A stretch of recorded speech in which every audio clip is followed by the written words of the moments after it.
In this video, I'm going to reveal all the changes coming in the future updates of Grow Garden. Before we start, a huge thank you to all my latest subscribers right here. You're amazing. I'm currently racing to hit 20k subscribers before the end of the holidays. So if you enjoy the channel, don't hesitate to subscribe. With that said, enjoy the video. On August 9th, Jandel announced that a new era has just begun. He sent this message on his Discord group. Here's the message right here. The new era of Grow A Garden. Thank you for attending tonight's admin abuse session. I'm sure everyone has felt like the last few weekly events have been a bit repetitive, kind of the same stuff. What we ultimately decided is that weekly events are just too hard to keep fresh and new. So I've decided that a new era of Grow A Garden is needed. The main idea is that we'll be adding more depth to player farms. For example, an incubator you can place down that increases egg hatching speed, or fertilizer that you put on a plant to make it rainbow colored for a certain number of hours.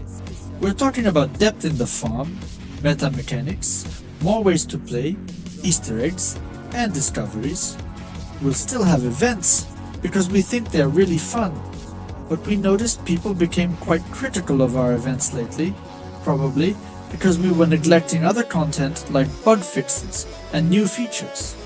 Other things like a garden encyclopedia that shows all your fruit stats, heaviest fruit grown, etc., and challenge modes like 24 hours to grow the best fruit. This won't all be in the game next week. We'll be adding these things gradually, week by week. I really feel like the golden days of Grow A Garden were when we added cool features like pets, crafting, cosmetics. I still want to put cooking permanently into the game. I think it'd be fun to cook meals for NPCs, feed them, and as they like you more, they unlock new tabs in the shop with better and more OP rewards. I hope the community sees this change as a positive attempt to keep the game fresh and enjoyable for everyone. Thanks again for supporting us. We'll always strive to keep this game number one. Please make suggestions this week based on this new era of Grow A Garden. Remember, anything is possible, so go wild.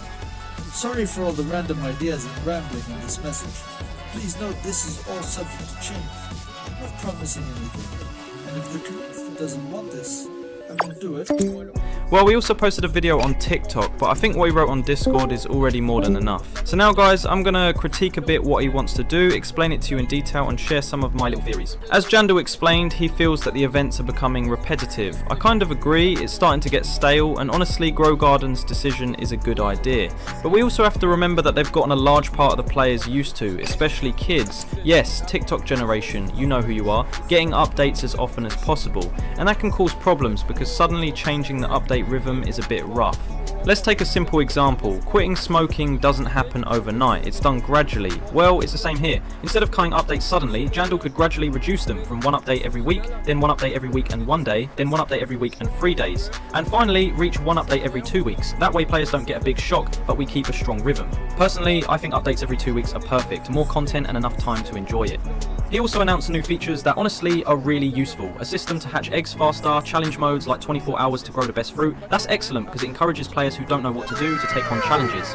But obviously there need to be motivating rewards to attract people. And the genius move is that by announcing fewer weekly updates, he created a mini panic. The result? Controversy. Small YouTubers jumped on it, made videos which gave more visibility to everyone. And I'm sure Jandel was well aware of that. Today we have two camps, those who want weekly updates and those who prefer fewer updates. Personally, I'm in the second camp because it gives me time to make my videos without rushing. Jandel and his team are making a good choice. They're trying to avoid the mistakes of big games like Brookhaven, Dead Rails, and even Bloxfruit with their 1 year wait for almost nothing. Alright, the video is coming to an end. If you liked it, subscribe and like. This was Wogloni. See you next time.